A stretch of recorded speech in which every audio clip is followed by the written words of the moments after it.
The room smelled faintly of lavender and bleach, the too clean scent of endings. A single lamp buzzed in the corner, casting a thin orange halo over the bed where Eleanor Parks lay propped up against a tower of pillows. Her skin looked almost translucent under the linen sheets, stretched taut over brittle bones, liver spots blooming like bruises. The machines had all been turned off at her insistence. No beeping monitors, no humming oxygen, just the stillness of a room preparing for death. Lena Walsh hovered by the door, unsure whether to come closer. She'd been summoned after hours, told only that Mrs. Parks asked for you specifically. The hospice was quiet at night. Most patients slept fitfully or not at all, drifting between this world and the next. But Eleanor's eyes were sharp, alive with a fury that hadn't dulled with illness. "Come here," she rasped. Her voice was paper dry, but carried across the room like a command. Lena obeyed, her shoes silent against the linoleum. She stood at the edge of the bed, shifting awkwardly. Eleanor didn't look at her. Instead, she raised a trembling hand, pulling back the sleeve of her gown to reveal a raw open wound on her forearm. The skin around it was red, angry, self-inflicted. Maybe, or simply refusing to heal. "If you lick it," she said, each word slow and deliberate, "I'll give you everything. The house, the land, my stocks, all of it." Lena blinked. "Excuse me, you heard me." Revulsion rose in Lena's throat, hot and sharp. She stepped back instinctively. "Is this a joke?" Elena's lips curled into something like a smile. "Not amused, not kind."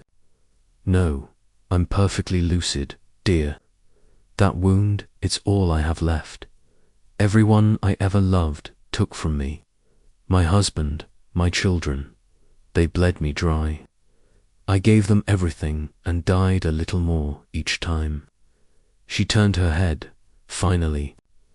Meeting Lena's eyes, there was no madness in her gaze, only pain and something darker. "I want someone to feel it, not pity, not sympathy. I want you to carry it, just for a moment. Then maybe I can let go." Lena couldn't speak. Her mouth opened, but no sound came. This wasn't grief, not really. It was something else, a reckoning. Eleanor was testing her, or punishing her, or both. "I don't need your comfort," Eleanor said, her voice soft now, almost a whisper. "I need your revulsion. I want you to remember this. Carry it the way I carried all of them."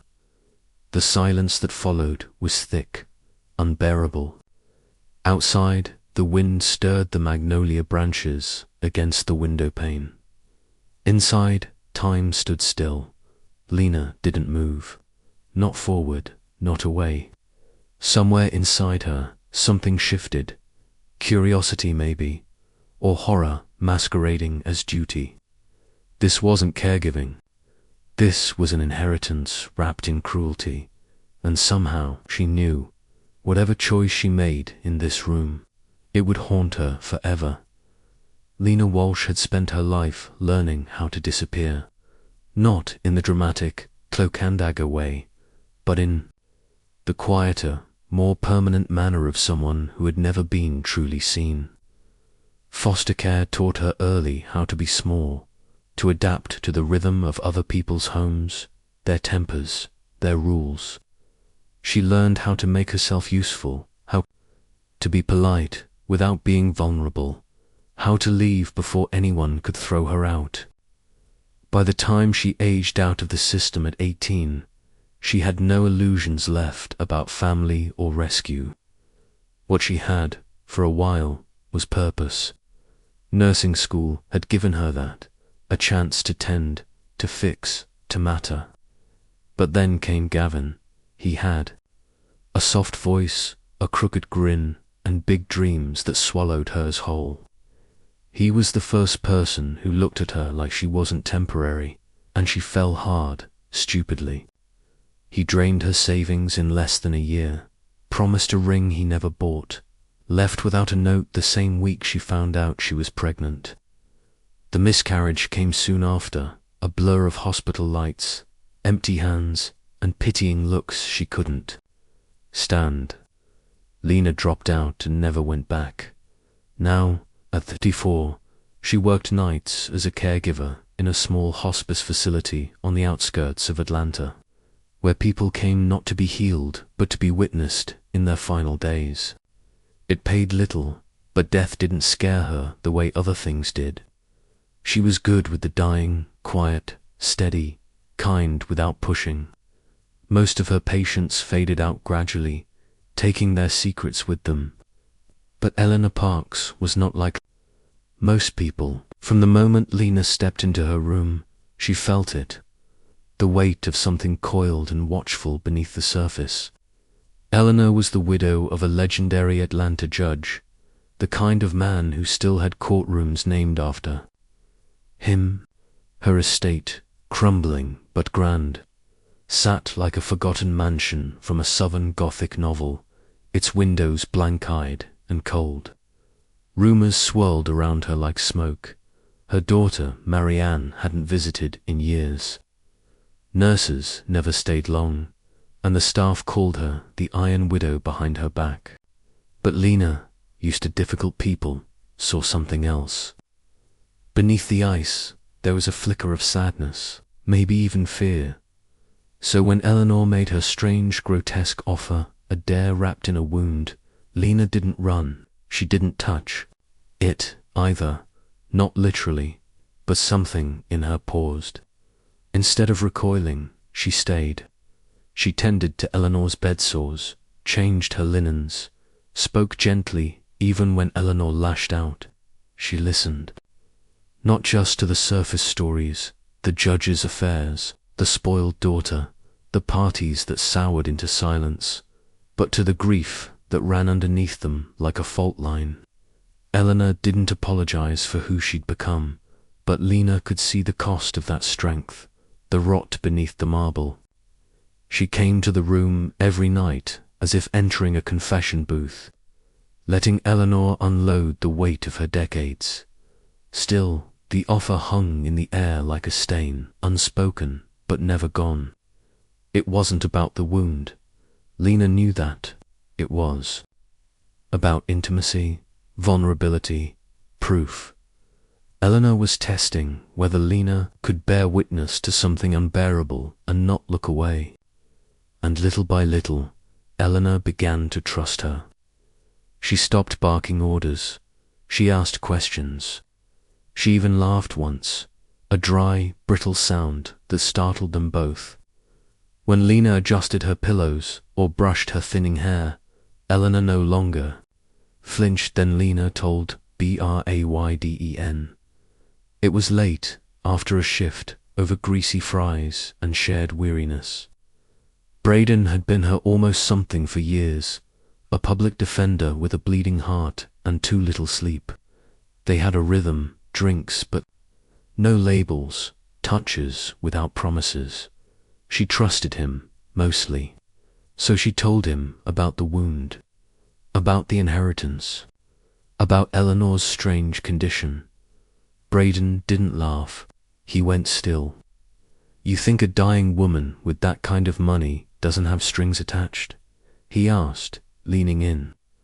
That house is a coffin with open doors. You step inside, you don't come back the same. Lena wanted to argue, but she couldn't. She didn't know what she was doing, chasing meaning, maybe, a chance to matter again, to prove she wasn't just some discarded girl who got played and left behind. Brayden saw that in her, and it scared him. You don't owe her this, he added, more gently. Whatever she thinks she's buying, it's not yours to carry. But Lena stayed. Something about Eleanor's broken pride called to her, the same way broken people always had. Maybe it was morbid curiosity. Maybe it was the dream of a fresh start.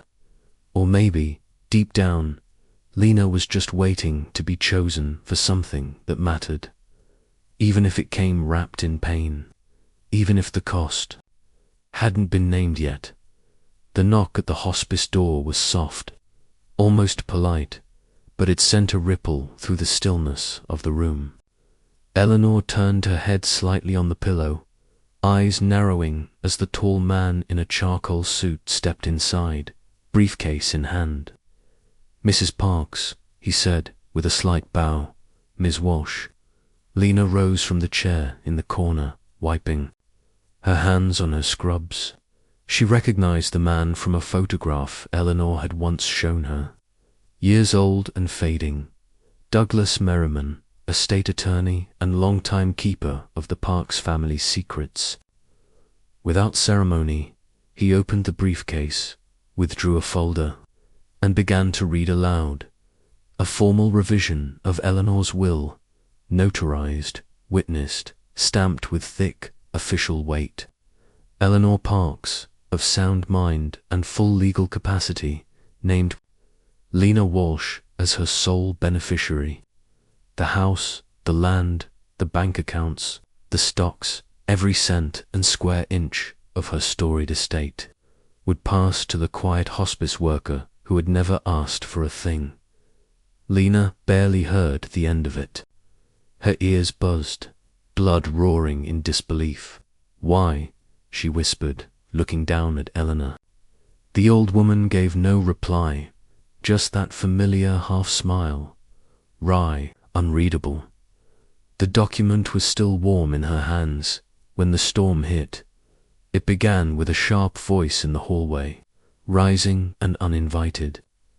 Then the door slammed open and Marianne Parks burst in like a hurricane, elegant in a brittle, curated way. Her anger filled the room before she even spoke. "What the hell is going on?" she demanded, pointing a manicured finger at Lena like she was a cockroach on her mother's floor. "Is this your game? Drug her, manipulate her, and walk away with everything. You think nobody would notice?" Lena froze, stunned, but Douglas tried to intervene. "Ms. Parks, this is neither the time nor no. You don't get to silence me," Marianne snapped. She turned on Eleanor, then her voice trembling. "You're sick, you're dying, and instead of making peace, you do this.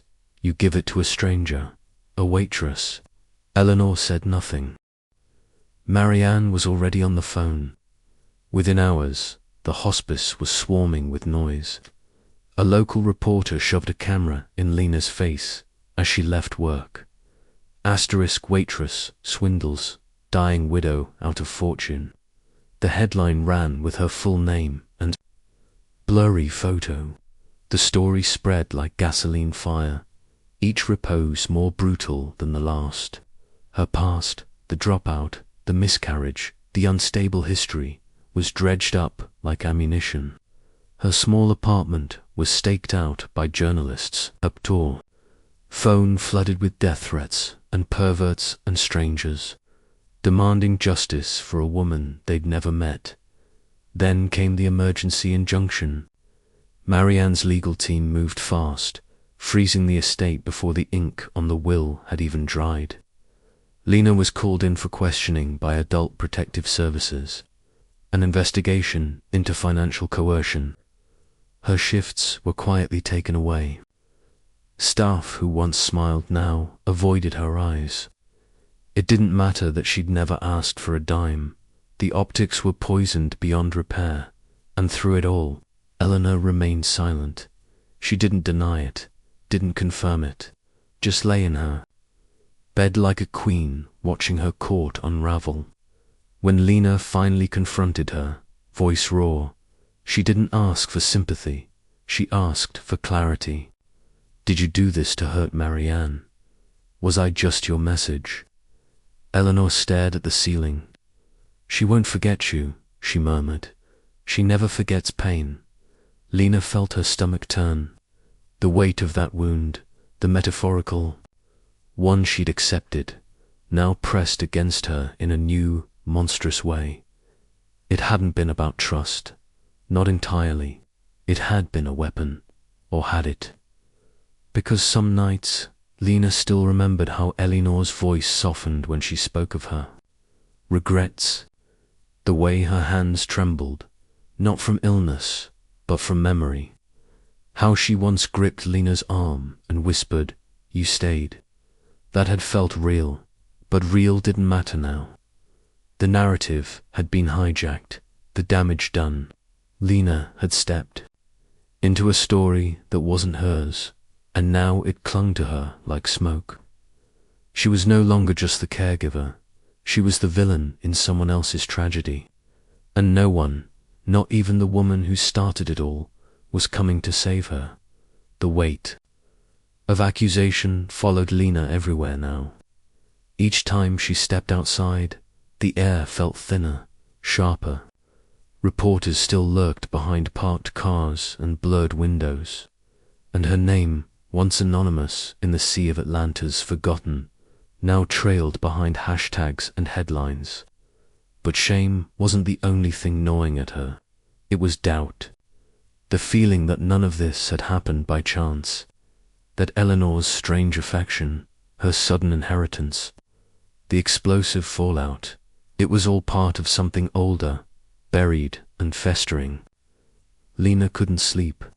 She couldn't breathe without retracing the last few weeks and sensing a deeper pattern beneath it all. She started digging, quietly at first, browsing old court records, archived newspapers, stray mentions of the parks, family in legal blogs and online obituaries.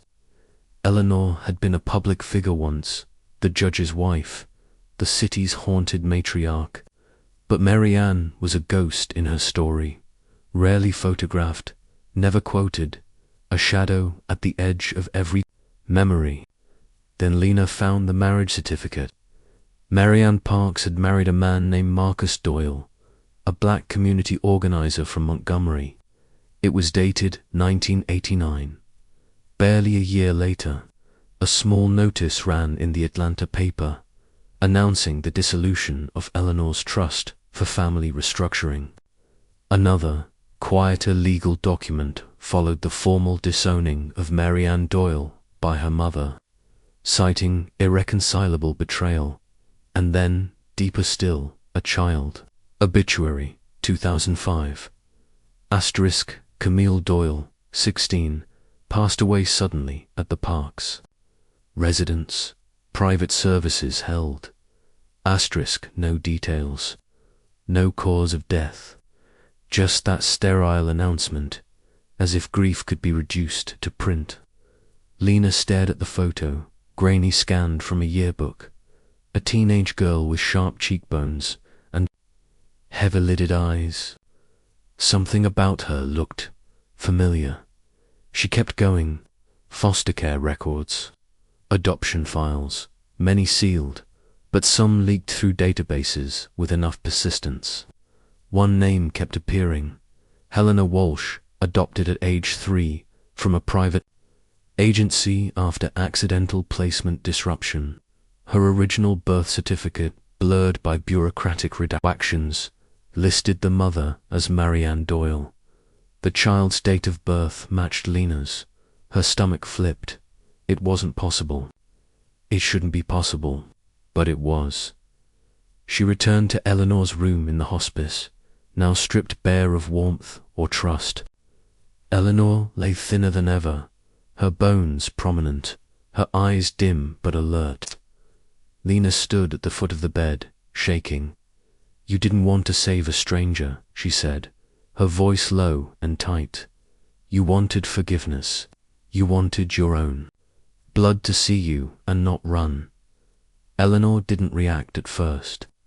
Then, slowly, she turned her head, tears leaking from the corners of her eyes. "I didn't know how to reach you," she rasped.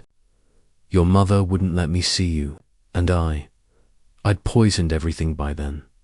I told her she was unworthy, that you'd never be safe. I told her things I can't take back, I thought." Her voice broke. I thought if you saw me, truly saw me and didn't flinch, maybe I could leave this life without rotting from the inside out. Lena felt a terrible ache rise in her throat. She wanted to scream, to cry, to run. Instead, she stood there, rooted by decades of grief that weren't even hers. Eleanor hadn't chosen her out of kindness. She'd chosen her as a mirror, as a final confession. But there was no time to process it. Marianne struck next, filing a formal criminal suit for elder abuse and financial coercion. The media renewed its frenzy, and Lena's face was plastered across screens, again now, paired with words like fraud, predator, and manipulator. Braden worked tirelessly, digging into the will's legality, challenging the injunction, submitting motions to dismiss, but the court of public opinion had already rendered its verdict. You're losing the case. He admitted one night, voice raw, his tie loosened and his eyes bloodshot.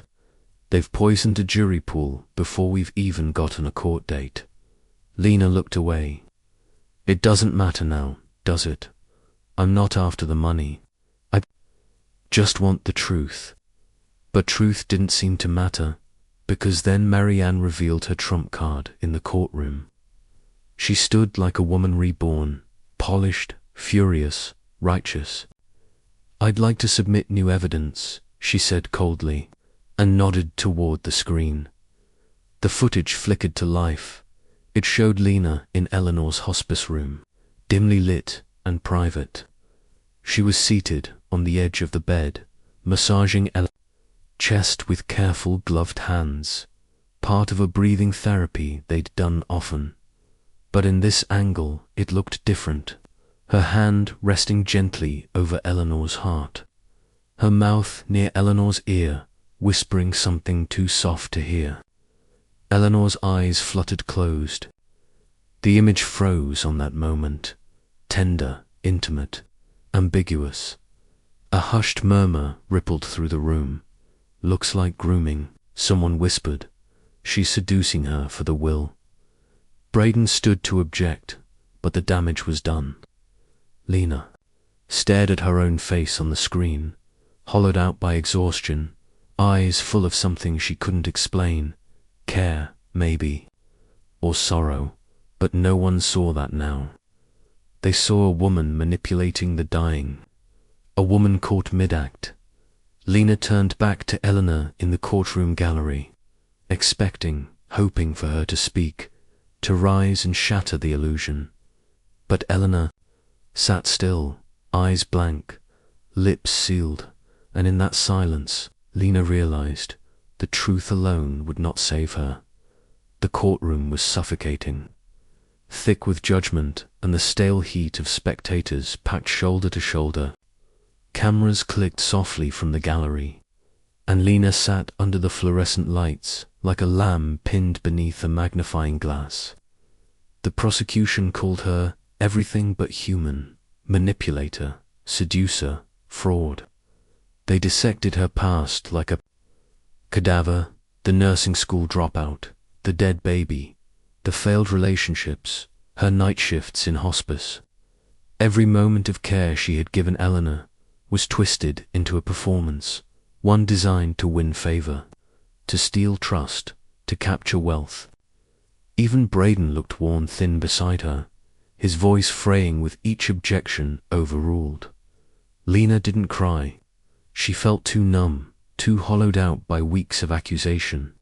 Her name had become toxic, her life unrecognizable.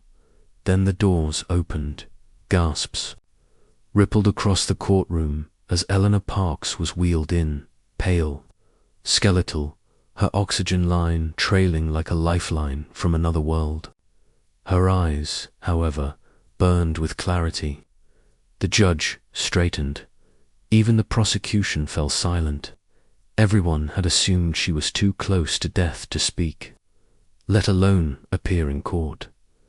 I'd like to make a statement, Eleanor said, her voice papery but precise.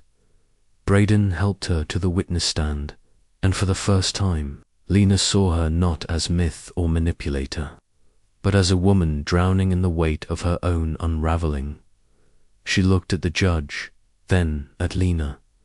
"This case has been framed as a crime," she began, "and in some ways it is, but not Lena's crime, mine." The courtroom tensed. "Lena Walsh is my granddaughter," Eleanor said, each word like a bell tolling. "Her mother, Mary Ann, was my only child. When she married a black man, I turned my back on her. I told her she was dead to me, and when she had a daughter, I tried to erase her, too. I used my power, my money, my shame, and I took that child away. She didn't die. I had her adopted under a false name. That girl grew up never knowing who she was, and years later, by some quiet grace, she came back to me, not to claim revenge, but with hands that healed." Lena could barely breathe. Eleanor looked straight at her. "I didn't know what to do with that. I didn't believe it. I didn't think I deserved it. So I tested her. I tried to make her prove herself, to earn the love I never gave her mother. I gave her impossible conditions, grotesque ones, because I was punishing her for my guilt. I didn't know what real love looked like anymore. I thought, maybe if she carried my shame, then she could be worthy of what I never gave Mary Ann." A long silence followed. Even the judge seemed shaken. "Why the bizarre statement then?" he asked gently, the ... lick my wound comment. Eleanor lowered her eyes, "Because shame corrodes the soul, and I didn't want to die full of it, I thought. If someone could hold that pain, embody it, maybe I'd be forgiven. I was wrong. She didn't need to earn forgiveness. I needed to ask for it." The courtroom was still. When the ruling came down, it wasn't celebratory. The judge upheld the will, declared Lena the rightful heir, but the words landed heavy. Like a eulogy, the trial had exposed too much, not just of law, but of legacy, of racial cruelty, of the sickness that festers between mothers and daughters lost. Outside, the cameras swarmed again. Reporters shouted questions. Braden pushed Lena through them with a hand on her back, shielding her from the worst of it. But the damage was done. Even vindicated, Lena felt stripped bare. That night, Eleanor slipped away.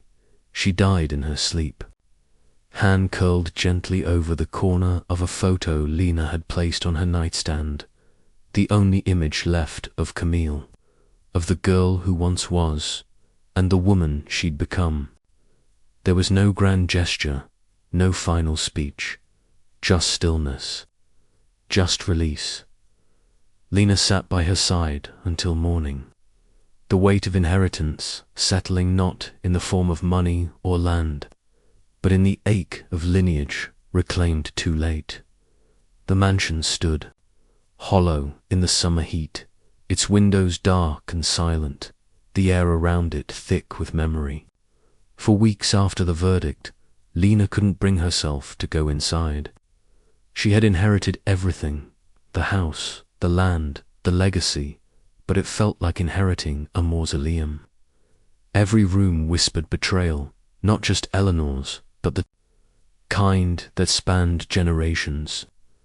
She wandered through the halls alone at first, tracing her fingers along wallpaper her mother once wept against, staring at mirrors that had never seen her reflection before.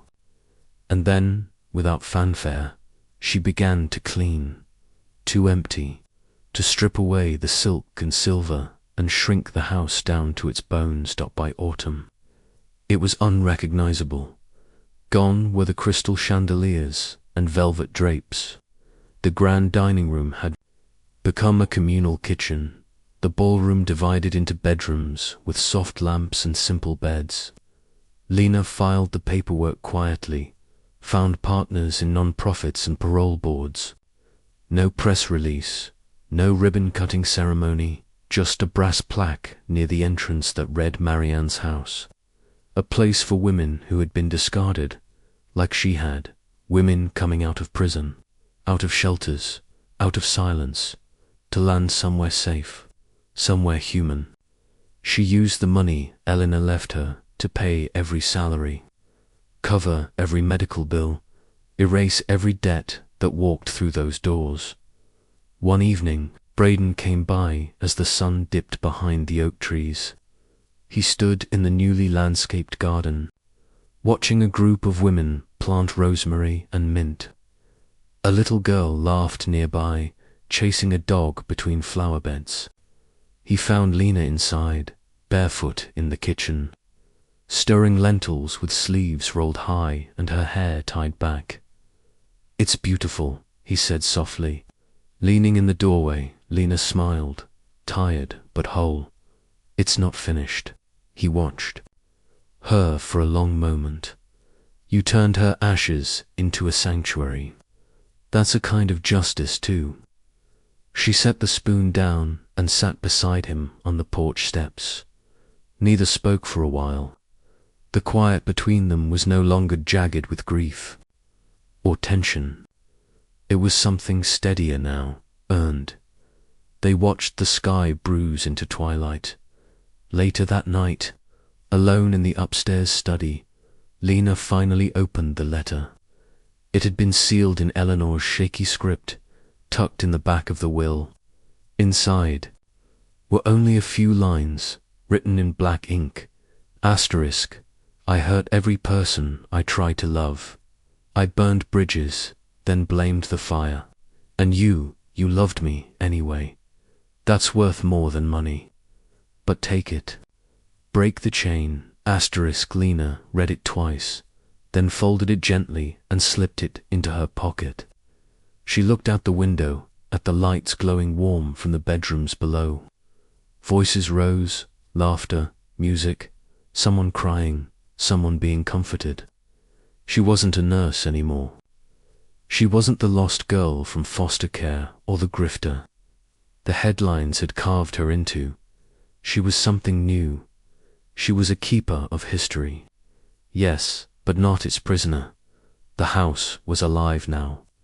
The echoing stillness that once haunted its halls had been replaced with laughter, the clatter of dishes, the hum of soft music drifting through open windows. In the kitchen, women chopped onions, side by side, telling stories between tears and jokes. Someone burned toast and swore loudly, and everyone burst out laughing. Upstairs, a lullaby floated through the air, quiet and tender. Lena moved through it all slowly, her fingers trailing along the railings, the light brushing her face as she passed through each room. Rooms that once held secrets, now brimming with life, with noise, with second chances.